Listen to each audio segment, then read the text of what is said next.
It may be said of his reputation that it is based upon and measured by the strength of his originality and boldness as an irreverent innovator, rather than upon the real penetrating value of his work. To this assertion there are exceptions in the history of art of known exceptionalism, so it is with John Sargent. Sometimes from out of the depths of their enigmatic imaginations and methods there comes a simple manifestation of straightforward individualism that all can understand. So it is that while Carolus Duran aided in his formulation and foundation, it was within the artist to muster all the energy and self-assuredness that made him a standout from the start. Through his canvases and distinct preferences, it is in a vein quite the artist's own. On holiday, we look at Sargent's summers of leaving the confines of the studio and the obligations of portrait schedules to emerge for a fresh and needful change, to venture out and rekindle the mind to observe and record with a renewed excitement, sometimes with friends, but more often with family, all of whom were ready models at a given moment to seize a given opportunity and record in paint. Sargent would go wherever his eye led him and choose his subject. Life was plain sailing on a sea of summer. He would breakfast at 7:30 and then venture out to sketch, working till the light failed. His energy was inexhaustible, the hours of sunshine were treasured like gold. We are given an account by Miss Heinemann of his advice to her regarding her own pictures. "Paint 100 studies," he would say. "Keep any number of clean canvases ready, of all shapes and sizes, so that you are never held back by the sudden need of one.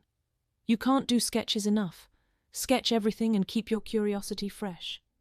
He thought it was excellent practice to paint flowers, for the precision necessary in the study of their forms and the pure brilliancy of their colour. It refreshed the tone of one's indoor portraits, he insisted, to paint landscapes or figures out of doors, as well as to change one's medium now and then. He disliked pastel. It seemed to him too artificial, or else it was made to look like oil or watercolour, and in that case why not use oil or watercolour? His general remarks were, "Cultivate an ever-continuous power of observation. Wherever you are, be always ready to make slight notes of postures, groups, and incidents. Store up in the mind without ceasing a continuous stream of observations from which to make selections later. Above all things get abroad, see the sunlight, and everything that is to be seen, the power of selection will follow. Be continually making mental notes, make them again and again, and test what you remember by sketches till you have got them fixed. Do not be backward at using every device and making every experiment that ingenuity can devise, in order to attain that sense of completeness which nature so beautifully provides, always bearing in mind the limitations of the materials in which you work." We typically think of John Singer Sargent as a citizen of the world, and his brilliant watercolours, many depicting exotic locales, attest to that. He was born in Florence, Italy, in 1856, to an expatriate Philadelphia surgeon father, who was also a skilled medical illustrator, and a Boston heiress mother who enjoyed watercolours and a passion for Europe. Growing up, he lived all over Europe, France, Italy, Switzerland, and Germany. Sargent spoke 4 languages and studied art in Florence, Dresden, Berlin, and Paris. He considered himself an American, but it wasn't until he was 17 that he actually stepped foot in the United States. But when he did visit America, he considered Boston, and especially the Back Bay, his home. From his earliest days he was out from the studio and painting landscapes and whatever fancied him. Apart from Carolus Duran's studio, Sargent demonstrated his skills in the beach scene of the Oyster Gatherers, which was a hit at the Salon, much to Duran's delight, not an easy task for a youth to gain such praise. His studies alone are remarkable and freshly conceived. Sargent was a determined draftsman as well, taking additional classes with Yvonne and Bonnat at the École des Beaux-Arts evenings. It was necessary for Duran's pupils to already have drawing skills in place before entering his studio. He was as precocious at out-of-door colour as he was doing figure work and portraiture in the confines of the studio, where the light is controlled and much easier to define. In 1878, Sargent would make his way to Capri, and we have his model Rosina Ferrara posing resting against a tree, and 2 other remarkable figure pieces about the same time. One is head of a girl, and another painting of Rosina smiling with hand on her hip. The delicate colour harmony and economy of means were becoming more and more a trademark of his paint handling, as also with the Man in Reverie, a dark-haired model very firmly placed against a white wall and draped with a black garment to a striking effect of tones. A couple of years later, in 1882, Sargent would head south, where we find his remarkable Venetian pictures, using the more romantic depictions of young men and women on the streets, again with the deeper tones expressing the mood and character of the alleyways, making use of contemporary subject matter. Sargent frequented with artist friends who were ready models to pose as the opportunity provided. In between his busy portrait schedule, Sargent is as active as ever in his plein air work. We begin to see him working with the Vickers family and individual portraits of members which included the Mrs. Vickers, daughters, and the beginnings of Carnation Lily Rose.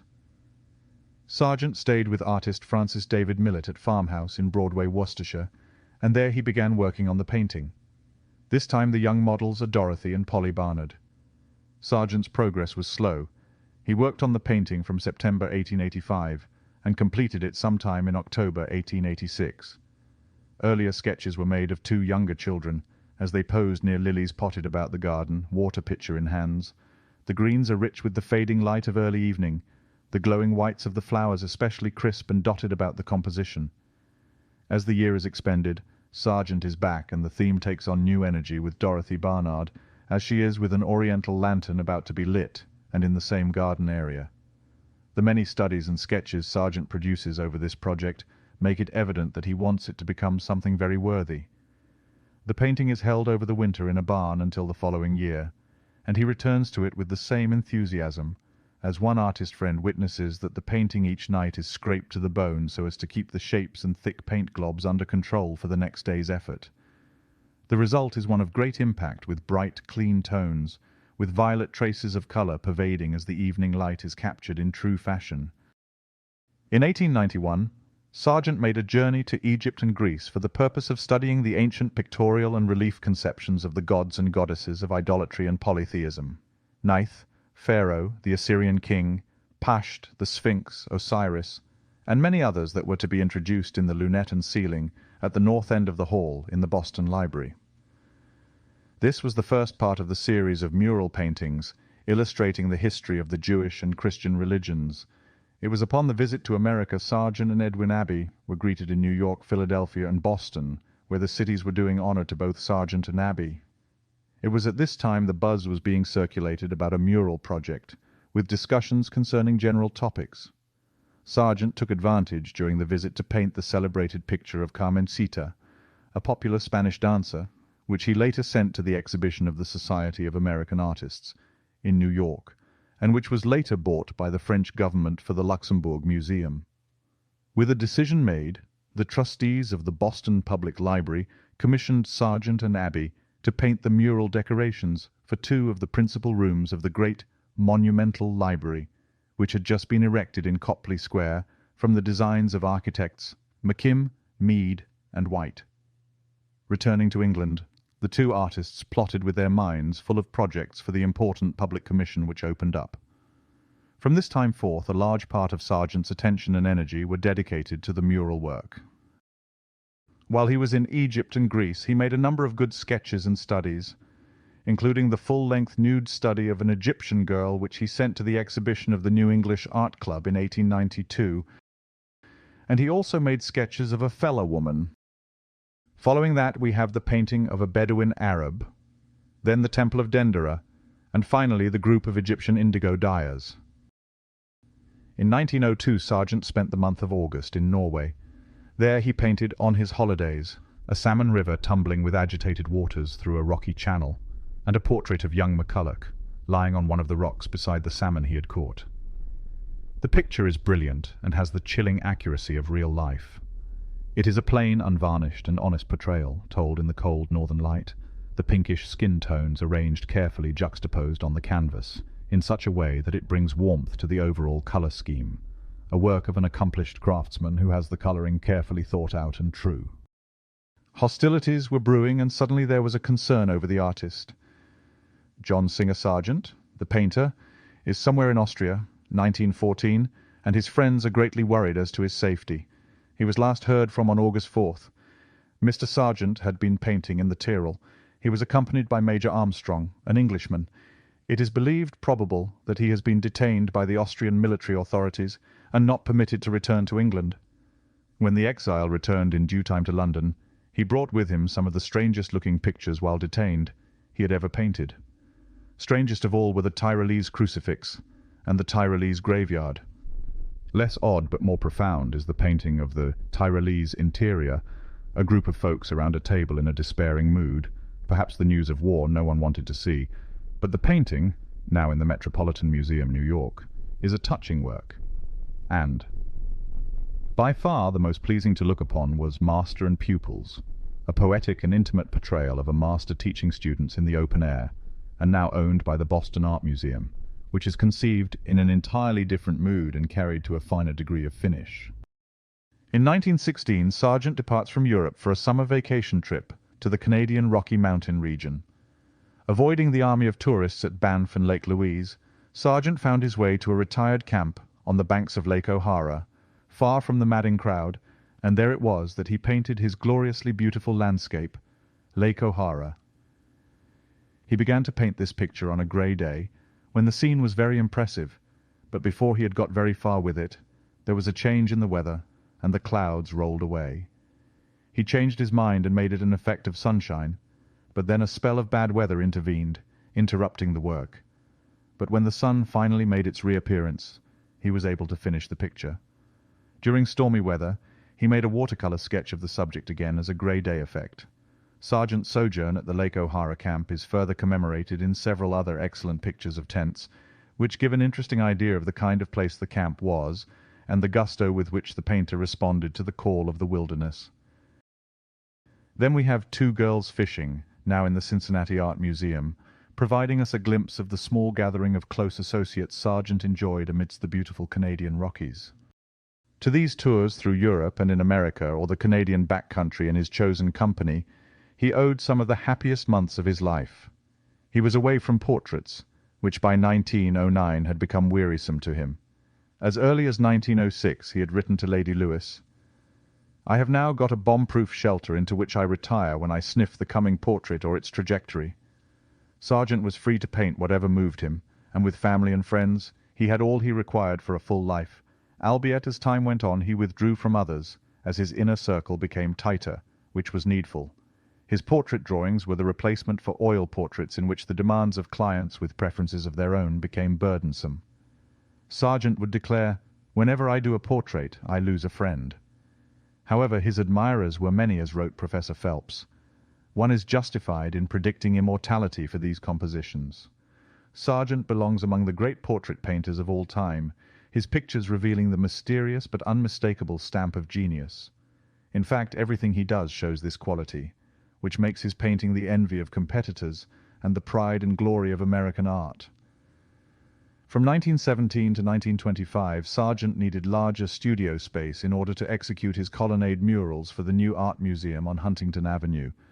So, he rented a studio of his own at the Pope Building, which is across the street from Back Bay Station. There, and at his London studio as well, he produced 8 paintings, 12 reliefs, and lots of architectural ornament, all made of plaster. Instead of painting fresco style directly onto wet plaster, Sargent created monumental oil paintings, and the canvases were adhered to the walls. He planned to oversee the final installation, but unfortunately passed away suddenly on April 14, 1925, on the eve of his departure for Boston from England. His elaborate work was unveiled posthumously to great acclaim at the Museum of Art in 1925. Now to turn to another aspect of Sargent, it is his generous interest in the work of his fellow artists that has been mentioned. It was often manifested both in England and America, but his friendly aid and encouragement were sedulously kept from the public. Frank Tompkins was one of the painters occupying studios in the Columbus Avenue building where Sargent had his workrooms for 8 or 10 years in Boston, and once in a while, when Tompkins' door stood open or partly open, Sargent would drop in for a few minutes to look over his neighbour's work, and, if requested to do so, to criticize it. Shortly after one of these friendly calls, Tompkins was surprised by an unexpected visit from a representative of the Boston Art Museum, who asked to be shown a certain painting of a mother and child. A few days later, the picture was bought by the museum. Here was a case where the busy, preoccupied Sargent had gone out of his way to persuade the officers of the museum to purchase a picture by a relatively obscure man, for unquestionably it was his advice that had led to their action. but never a word did Sargent say to Tompkins or to anyone else about his part in the transaction, and it was only by accident, some time afterward, that Tompkins learned how it all came about. Painters and students of painting will be interested in an account of Sargent's method of making a head. Mr. John Collier, some years ago, in a lecture before the Society of Arts, made public the notes that one of Sargent's pupils had taken. Briefly, there was first a careful drawing of the masses, together with the correct placing of the subject on the canvas, with spots giving the exact location of the features. Then, with a large brush, and with plenty of paint, the tone and colour of the background were put in, the background being allowed to overlap the borders of the portrait. Next, a kind of middle tone was painted over the whole flesh space, light on the light side and dark on the dark, the tone being painted right into the background, background into flesh, and vice versa, until the effect of blending or melting of the one into the other was obtained. There were yet no features. Finally, for the first day's work, the broad tones, in which might be said to reside the features, were painted into the big middle tone while it was wet, and care was again taken to have colour, tone, and drawing right, and to observe subtly the various relations in tone of the darks and lights. Later on, after this painting was dry, it was oiled out, and the ground was gone over again much in the same way, the values of the underpainting being retained by thin rework over it. To this description of the painter's practice, another student added the further remark that at the end of the day everything was brushed together while the paint was still wet, so as to get rid of the sharp edges, an approximation to Frans Hals's indeterminate blur. And finally, we hope you enjoyed this presentation of the remarkable John Singer Sargent. We focused on just a small portion of his great output, so give a like if you will, and thank you. Until next time.